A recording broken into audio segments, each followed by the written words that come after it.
Your great-grandparents fed entire families through the worst economic collapse in American history, not with freeze-dried packs, but with 14 cheap, ordinary grocery items most shoppers walk past without noticing. Food prices are up 30% since 2020. Food insecurity just hit its highest level in a decade.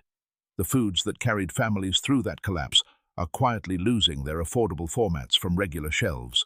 The last item on this list is the food that made every other one actually work as a meal, and almost nobody buys it. These are not dramatic survival foods. They are the 14 ordinary items that made real meals possible for real families through a decade of economic collapse. And the hidden problem is not that they are disappearing from shelves. It is that the useful version is quietly becoming harder to find. The affordable format, the large bag, the generic can, the practical size. Each item on this list fails differently. Pay attention to how, not just whether. Number 14. Rolled oats, large canister or bag. Everyone knows oats are cheap, hot, filling, easy to stretch with whatever was in the pantry. A 42-ounce canister of plain rolled oats fed depression families for weeks on very little. That part has not changed. The format has. Walk the oat section of your grocery store. What you mostly find now are individual flavored packets, single-serve cups with maple brown sugar or apple cinnamon at $2 or $3 for a handful of servings. The large plain canister still exists in many stores, but it is getting harder to find. In some areas, the big generic bag has already been replaced entirely by smaller premium containers. That gap matters more than it looks. The flavored single-serve packet costs 3 to 4 times as much per serving. It contains added sugar that makes it a functionally different food, one that cannot serve as the neutral breakfast base depression families stretched with molasses for minerals, with salt, with whatever else was in the pot. Check the per-ounce price before you grab by habit. Buy the largest plain canister on the shelf. The individually wrapped packet is a different product wearing the same name, and the next depression staple fed families for a week, not just a morning. Number 13. Dried navy and pinto beans, large bulk bags. Navy beans were not just cheap in the Depression. They were described as a literal lifesaver. One 5-pound bag made soup, baked beans, and bean sandwiches. It fed a family for a week. That is not an estimate. That is the math that kept households functional through a decade-long economic collapse. The beans are still on the shelf. The math is changing. Walk the bean aisle, and you will see smaller bags more often than large ones now. 1-pound bags of specialty or organic varieties, where the 5-pound generic used to be. The price per pound on a 1-pound bag is often 30 to 50% higher than the same bean in the larger format. And it gets worse. Dried beans store for 2 to 3 years in sealed containers. The large bag is not just better value per pound, it is also the format that makes long-term pantry storage work. 2 1-pound bags do not equal 1 5-pound bag. They cost more and store less efficiently. Watch the store brand large bags specifically. Those are the first to thin out. When the generic large bag is gone and only specialty small bags remain, the depression math has already stopped working. Number 12. Plain stone ground cornmeal, large bags. 3 ingredients: cornmeal, salt, water. That made 3 different depression meals: hot mush for breakfast, pan-fried slabs for lunch, cornbread for dinner. 1 bag, 3 uses, almost nothing spent. The bag that made all 3 possible is being replaced by something that can only make 1. Check the cornmeal section. What you will find is mostly cornbread mix, sweetened, with leavening already included, sometimes with buttermilk powder added. It looks like cornmeal. It is not. You cannot make morning mush with a sweetened cornbread mix. The sugar makes the porridge wrong. The leavening changes the texture. The depression breakfast fails before the pan heats up. Stone-ground cornmeal is also more nutritious. It retains the germ and oils that processing removes. The stone-ground version disappears first. Meanwhile, the large plain bags of either type are shrinking in favor of mixed products that cost more per ounce and lose potency faster as the leavening agents degrade. Look for plain on the label and the absence of mix. Buy the largest bag available. Store stone ground in the freezer to extend its shelf life. 3 depression meals hinge on that single purchase being the right product. Number 11. Large format russet potatoes, 5 to 10 LLB bags. A 10-pound bag of russet potatoes was depression arithmetic. Boiled, fried in fat, stretched into soup. One bag could feed a family for close to 2 weeks. The potato did not need anything elaborate. It needed volume and a large, cheap bag. That bag is being quietly retired. In many grocery stores, the display that used to hold 10-pound russet bags now holds 3-pound petite potato packs, fingerlings, and steamable convenience pouches. 2 of those 3-pound specialty bags often cost the same or more as one 5-pound russet bag, and they deliver fewer calories per dollar and less starch per serving. That is not a taste preference difference. That is a depression math problem. The large russet bag is becoming a warehouse club item in some areas. If your standard grocery store no longer stocks the 5 or 10-pound russet, the depression calorie format has left the regular shopping trip. Buy the largest russet bag available. Store it cool, dark, and ventilated. The depression family looked for cheap, plain, and heavy. Those words are getting harder to find, and the next item has been quietly disappearing in an even more surprising way. Number 10.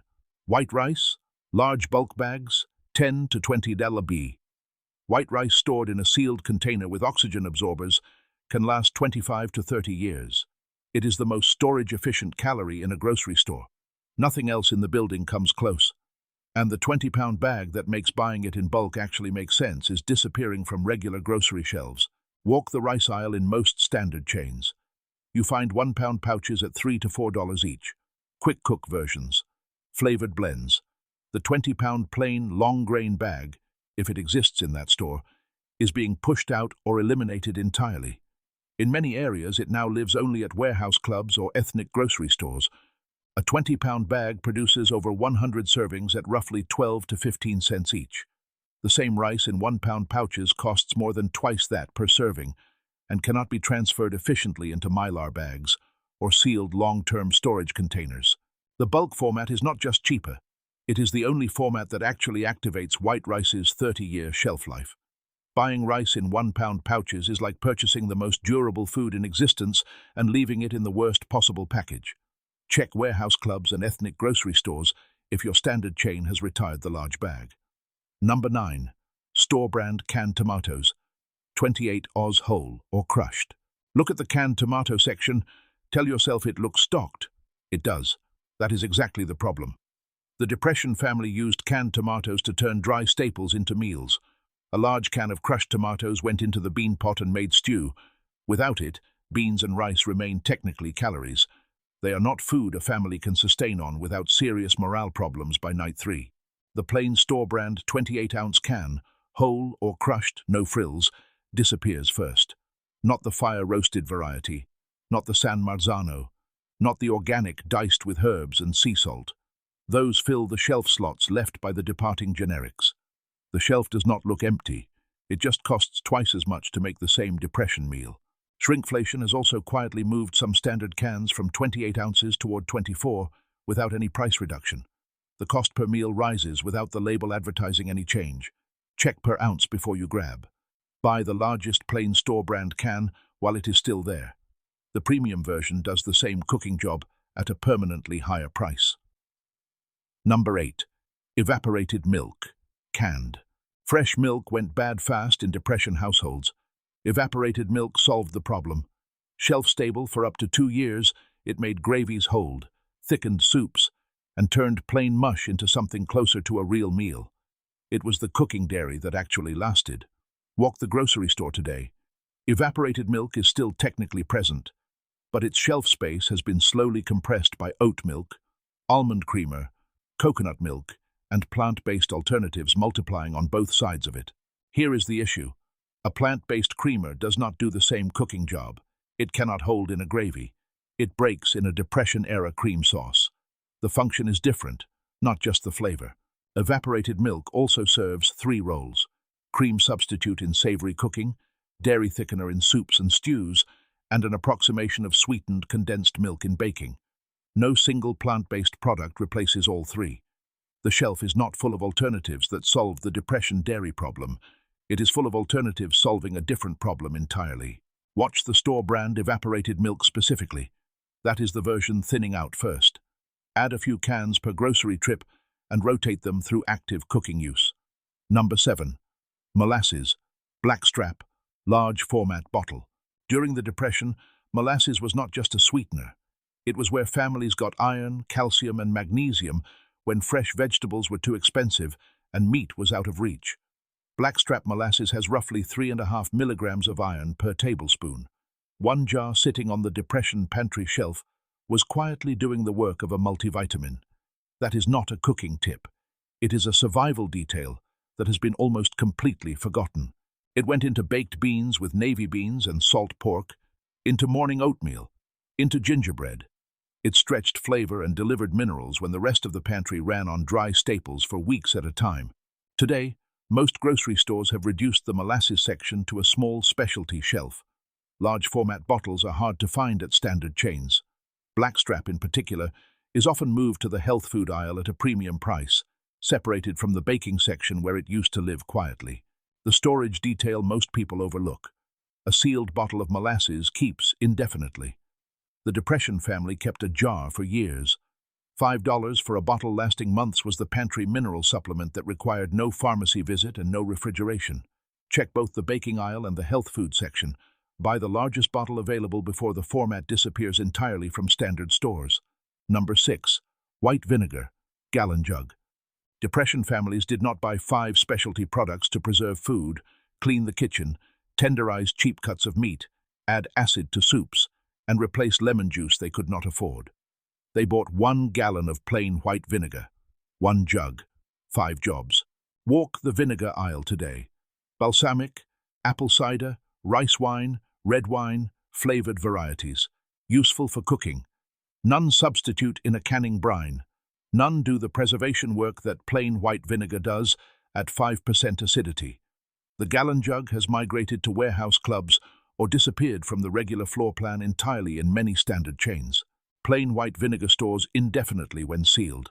It does not degrade. It keeps the same preservation function for years, which is why 1 gallon was worth more to a Depression household than a collection of specialty bottles.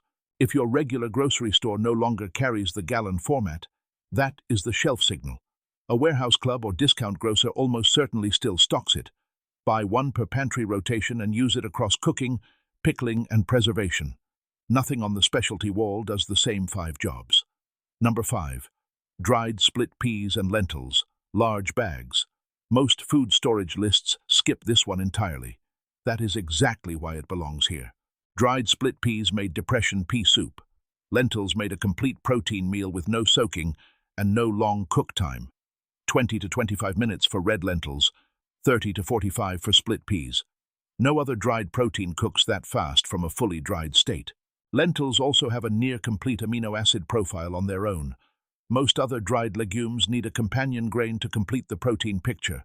Lentils largely do not. That is not a modern nutrition claim.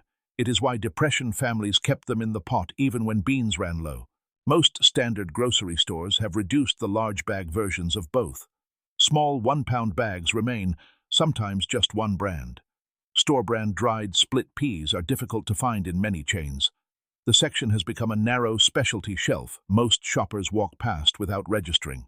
The category is thinning, while the conversation about it has not even started. Find a large bag of green split peas and one of red lentils. Put both in sealed containers. The fastest cooking Depression protein in the pantry is also the one nobody is buying. Number 4. Canned sardines and mackerel. Open a can of sardines. Count the fish. That number used to be higher. Consumer observations have documented what many people noticed without naming. Sardine cans at major retailers went from 8 fish to 6, then to 4, without any change in the price or the appearance of the label. The can looks identical on the shelf. What is inside has been cut in half.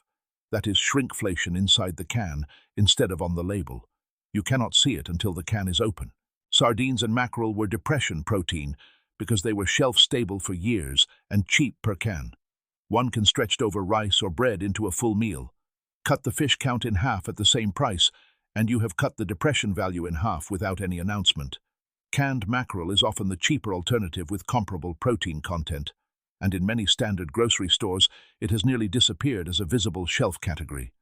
Ethnic grocery stores still carry it reliably. Buy both. Check per ounce price, not just sticker price. Mackerel is worth a specific trip to an ethnic grocery store if your regular chain no longer stocks it in meaningful quantity. Number 3. Powdered milk, store brand, large can. Depression-era government relief programs handed out three things as the foundation of emergency food assistance: flour, lard, and powdered milk. The people running those programs understood something most modern grocery shoppers have completely forgotten. Powdered milk is not a specialty product. It is emergency dairy. It was the first dairy families reached for when nothing else was affordable. It stores for 2 to 10 years depending on packaging. It reconstitutes into liquid milk, thickens soups, adds protein to oatmeal, and makes baking mixes functional. Without it, a shelf full of pancake mix does not fully work. Now try to find the store brand large can in a standard grocery store. In many chains, it is not there. A single name brand product at a significant premium, an organic version priced for a health food customer. The affordable store brand can has quietly disappeared, and because most shoppers have not thought about powdered milk in years, nobody noticed it leave. Check warehouse stores. Watch for backorder patterns on large sizes when shopping online. Look at the label for non-fat versus whole. Whole stores better and delivers more calories per serving. The whole version is usually the first one discontinued. Number 2. Salt pork and fatback. Go to your nearest standard grocery store this week. Walk to the meat case. Look for salt pork or fatback. In most stores, it is simply not there. Salt pork was the Depression pantry's flavor ingredient. A small piece of cured, salted pork belly went into every bean pot, every split pea soup, every batch of collard greens. It cost almost nothing. It was the difference between a pot of beans a family could sustain on for a week and a pot of beans that became impossible to finish by day 3. Properly cured salt pork required minimal refrigeration, a piece kept for weeks in the right conditions. It added fat, a small protein supplement, and the flavor that made weeks of dry Depression staples tolerable as actual food. Now it is nearly gone from standard national grocery chains. It survives at ethnic grocery stores, some southern regional chains, and specialty butchers. It can be found online with shipping costs that would have seemed extraordinary in the 1930s for a product that once cost pennies. This is not a format change. The food itself has largely disappeared from the meat case where it once lived quietly. Most modern shoppers would not recognize it. Most food storage guides do not mention it. It vanished without a headline. Check ethnic grocery stores and southern grocery chains. If you find it, wrap it tightly and use it to flavor every pot of beans and lentils in the pantry. Number 1. Lard and rendered cooking fat. Look at your pantry right now. Beans? Probably there. Rice? Maybe. Cornmeal? Possibly. Oats, canned tomatoes, sardines, split peas, molasses, powdered milk, evaporated milk, a gallon of white vinegar. Good starts, all of them. Now answer one question. What are you cooking all of it in? What goes into the pan for the cornmeal mush? What makes the biscuit hold together? What fries the potatoes until they develop a crust instead of steaming into paste? What goes into the bean pot so that dinner on night 7 is still something a family can bring themselves to eat? Your great-grandmother did not stockpile rice and beans. She stockpiled the fat that made rice and beans worth eating. There was always a tin of bacon drippings on the stove, always a can of lard in the pantry. It was not an afterthought. Depression-era government relief programs distributed lard alongside flour and powdered milk as one of the 3 cornerstones of emergency food assistance, because the people running those programs understood that a household cannot cook without fat. Not sustainably. Not in a way that keeps a family eating stored food for weeks without the meals themselves becoming the problem. Lard was pushed out of the American kitchen over decades of health messaging. Vegetable oil replaced it in modern cooking. But vegetable oil is not shelf-stable in the same way for extended storage. It does not fry cornmeal the way solid fat does. It does not make biscuits hold. It does not do what Depression-era rendered fat did as the cooking infrastructure of a household running on stored staples. What remains on most standard grocery store shelves is either an expensive name-brand tub in a specialty section or nothing at all. In many areas, the most affordable and widely available practical lard is manteca, the Mexican brand rendered lard found in Hispanic grocery sections and ethnic grocery stores. That is where the Depression cooking fat migrated when standard chains stopped stocking it at an accessible price. Save your bacon drippings in a sealed tin. Add commercially sealed lard to the pantry stock. Find manteca where your regular store carries nothing else. Then look at the rest of the pantry with one question. Without fat, Does any of this actually become food? The cornmeal stays dry. The biscuits fail. The potatoes steam instead of fry. The beans taste like boiled water for a week and a half. Without the fat, you have a pile of ingredients. You do not have a depression pantry. Your great-grandmother caught that problem on the first day. Most modern food storage plans have not caught it at all. The depression pantry was not a dramatic collection of emergency supplies. It was a system. Oats and cornmeal covered the morning calories. Beans, sardines, lentils, and salt pork covered the protein. Molasses delivered minerals when fresh produce was unavailable for weeks. Evaporated milk and powdered milk kept dairy in the cooking. Canned tomatoes and vinegar made dry staples into actual meals and preserved what was left. Rice built the long-term foundation, and lard made all of it into food. Every item depended on another. That is what made the system work. And every item on this list is now quietly losing the affordable format. The large bag, the generic can, or the practical version that made it function as a depression staple. The shelf still looks fine. That is exactly how it starts. On each of your next 3 grocery trips, add 2 items from this list, and check the format before you check the price. The large bag, the plain version, the generic can, the gallon jug, the affordable fat, not the artisanal tub, not the specialty packet, the one your great-grandmother would have recognized and reached for without a second thought. Which one of these depression foods is already hard to find where you live? The lard, the gallon vinegar, the large bean bags, the salt pork?